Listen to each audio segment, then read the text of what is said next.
Honesty, how are ye? Welcome back to the Candlelit Tales podcast, where we tell Irish myths set to live music. My name is Aaron, and we're in a new series, part 3 of the rise and fall of the Fianna. Follow the links below to find out more about the exclusive content we put out for our Candlelit crew that support this podcast, or you can simply sit back and relax and enjoy part 3 of this new series, the story of Bodhmall. Hey Zurka, tell us the story, will you? The earliest memories that Bodhmall had were of hands. Hands steadying her, hands lifting her up into arms that cradled her. Hands that helped her to reach, helped her to tie a buckle, brushed her hair back off her face.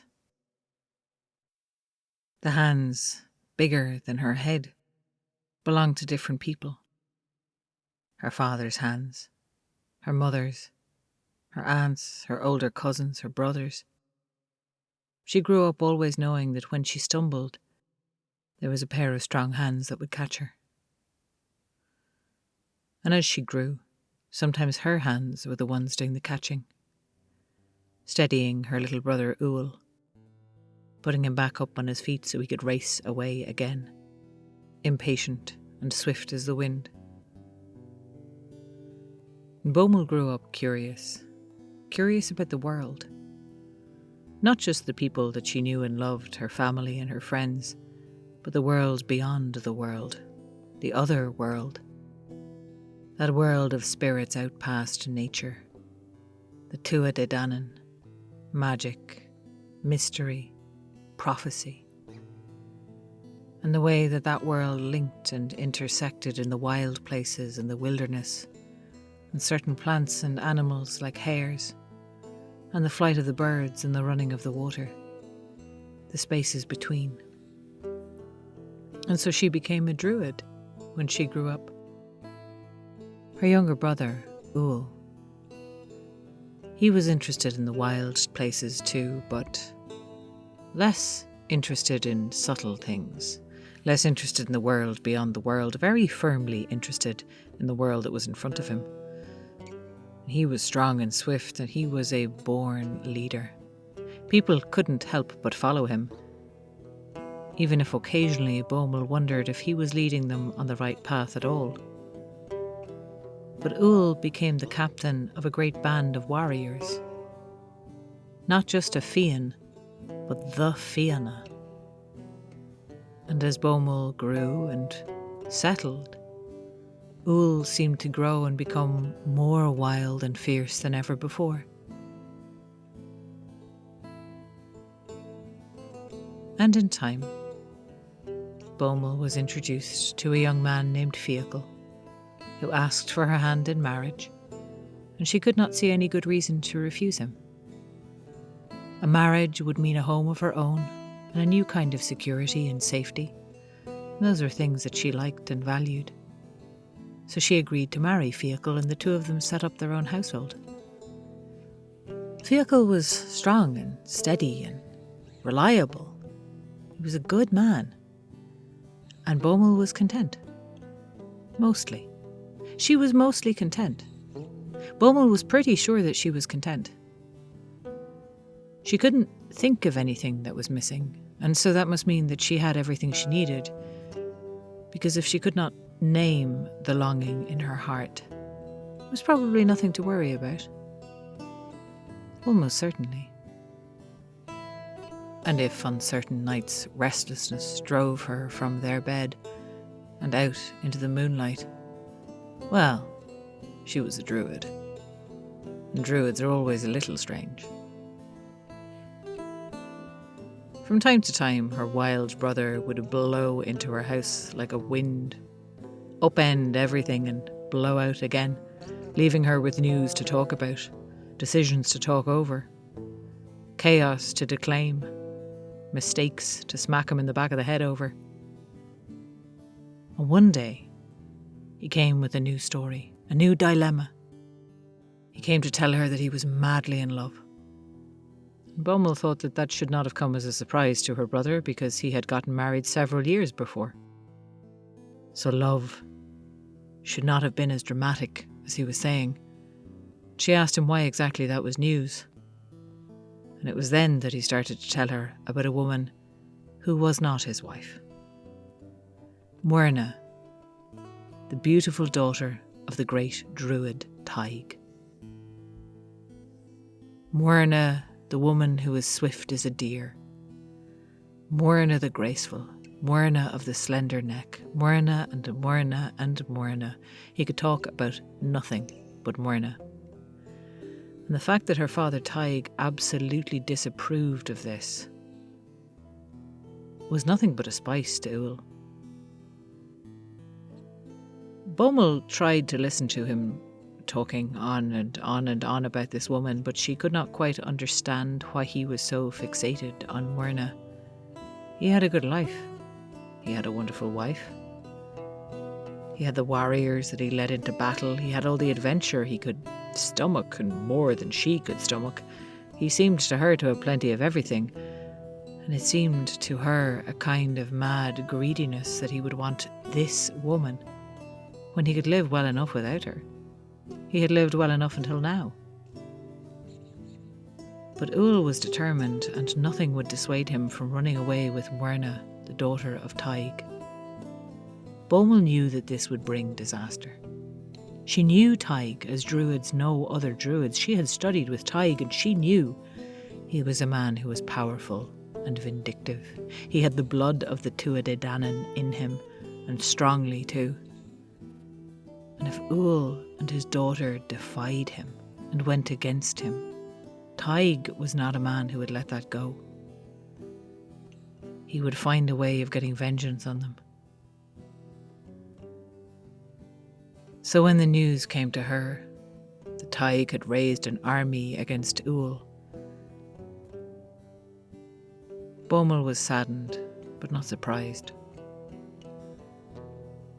And after the Battle of Nucha, the news came back to Bodhmall that her brother Ull had been killed in battle. And it was not long after that she met the famous Merna. She could acknowledge that Merna was extraordinarily beautiful, slender, although her slenderness was changed somewhat by the child that was growing inside her, graceful, swift in her movements, but it was hard to see the depth of that beauty when the woman was sobbing on Bodhmall's shoulder and pouring out her grief, as she was when Bodhmall first met her. Merna had gone back to her father's house after Ull's death, but when it became evident that she was pregnant with Ull's child, Taig had told his people to burn her. And so Merna the Swift had fled, fleet-footed. So here she was now, sobbing in Bodhmall's living room and asking for help. Bodhmall and Fianna both knew that Ull had had his enemies. Of course, not the least of them that former friend of his, Éad Mac Morna, who had slain him at the Battle of Nucha. And if Éad Mac Morna, who Bodhmall must get used to calling Gull now, for Ull had cost him an eye, if Gull Mac Morna ever found out that Ull had a child out there in the world that might grow up and maybe avenge his father's death, he would be hunting. Merna spoke hopefully, optimistically, of keeping the thing a secret, but Bodhmall had to point out to her that Taig knew. And if Taig had said that his own daughter should be burned, then the secret was not safe. There was no doubt in Bodhmall's mind that Taig was cruel enough to let Gull Mac Morna know and tell everyone else he wanted that there was a child of Ull out there in the world, becoming a threat. So Bodhmall said to Merna, "Stay here until the child is born, and then give the child to me to raise and go on your way.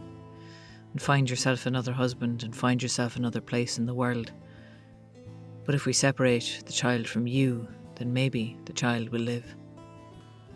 And so Merna agreed. She stayed with Bodhmall and Fianna, and when the pains of birth came on her, and she lay down in the back room, it was just then that they heard the sounds of knocking at the door. Bodhmall heard the voice of Gull Mac Morna, and she heard the voice of her husband Fianna raised in argument against him, and Merna bit down on the bedclothes so as not to cry out in the pains of childbirth. And when Merna gave birth to the child and lay back exhausted on the sheets, Bodhmall heard the sounds of fighting coming from the front of the house, and she gathered up the newborn child, all covered with slime and fluid and blood, and she carried him through the open window and made her escape. She went on foot then, to Slieve Bluma, to the wild places there in the forests, thinking only of getting to somewhere safe. And for her now, safety meant isolation. For the first time, safety meant being far from people. Safety meant being hidden. She held on to the child. Merna had told her the name that she'd chosen, Demna, the little deer. She held him in her arms. She rocked him when he fussed. She noticed how his little hands curled around her fingers and gripped. She could feel the strength of that grip even in a child so tiny as this. And for the first time in her life, there was no one around her to help. And she alone to help this child to live.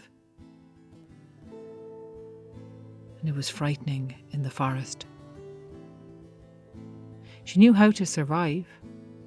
She knew how to throw up a hunting bothy, to keep the weather off them both. She knew how to find the plants that she could eat, and those that were good for medicine. She had some knowledge of how to set a trap, but that did not mean that she liked it, and that did not mean that she was comfortable. And she found herself sleeping little and fitfully, keeping the child alive, barely thinking of her own needs except when hunger or thirst rose to a pitch, barely sleeping except when she passed out from sheer exhaustion, waking easily to any sound, a child or any twig rustling. Every noise of the woods that she heard seemed to her to be made by a warrior with a sword or a wild wolf smelling easy prey. And through it all her heart was in a turmoil. Grief for her brother, her bright, bold brother.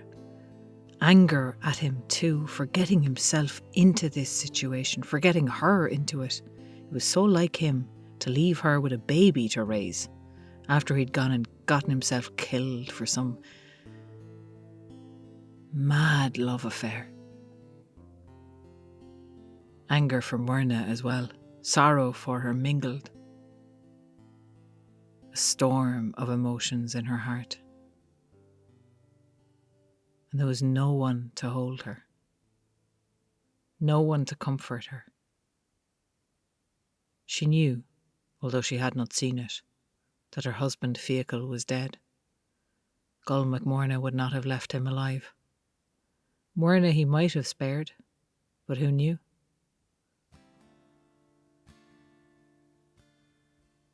And then, one morning, when Bodhmall opened her eyes, she realised that it was late. She'd slept long. The child was nestled in beside her, and there was a sense of peace. And then she startled because when she looked around to see where the sense of peace was coming from, she saw a tall, grey warrior woman standing vigil over her. As Bodhmall struggled to sit up and to put the child behind her, the woman put her hand out and said, "It's all right." She gave her name as Leah Lucra, and the name rang a bell. She'd been one of Ull's friends, part of his Fianna. And she had heard of the child, and she had decided to come here and help to protect him and raise him and train him. And Bodhmall showed her the baby curled up and asleep and said, "Well, it's a while now before he'll be ready for training, but I won't say no to help." With someone else there, everything was easier. Foraging was easier. Minding the child was so much easier when there was a second pair of hands he could be passed to. and Leah lucra could hunt as well, and trap and fish.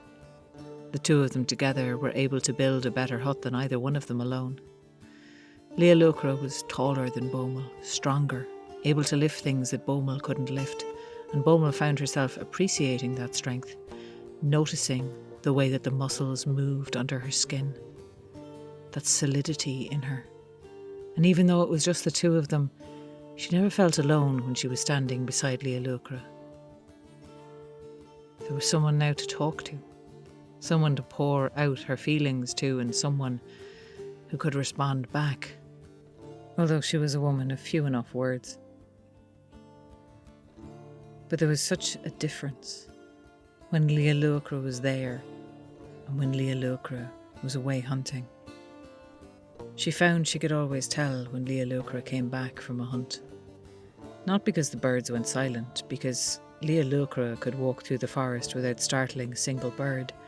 She knew Leah lucra was back from a hunt because she would always, suddenly, feel that she was safe. That the rustles of the forest were not warriors with swords or wild wolves looking for easy prey. And between their care, Demna grew up strong and bright and curious and intelligent and exhausting. But there were two of them to pass that work between them. And it was not so hard as it might have been. Every day Bodhmall was thankful to not be alone anymore.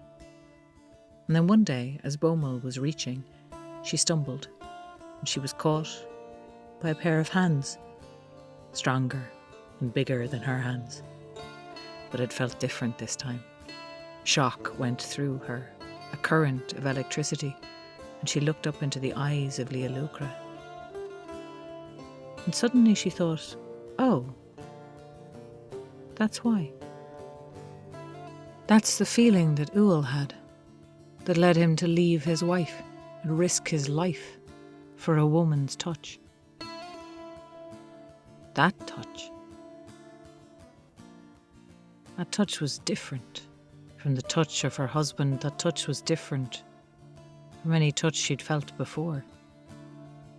And she looked startled into the face of Leah lucra, who took her hands away from Bodhmall's waist and stepped back respectfully. And she wondered at her own blindness, and how a thing could be in front of her for so long without her ever really realising what it was. And it was only then that she realised she had not been content in her marriage. Not in the way that she was here in the woods with Leah lucra. She'd not been able to name the longing, and so nameless had dismissed it. And now that it was here in front of her, staring her in the face, she knew that the name of that longing was love.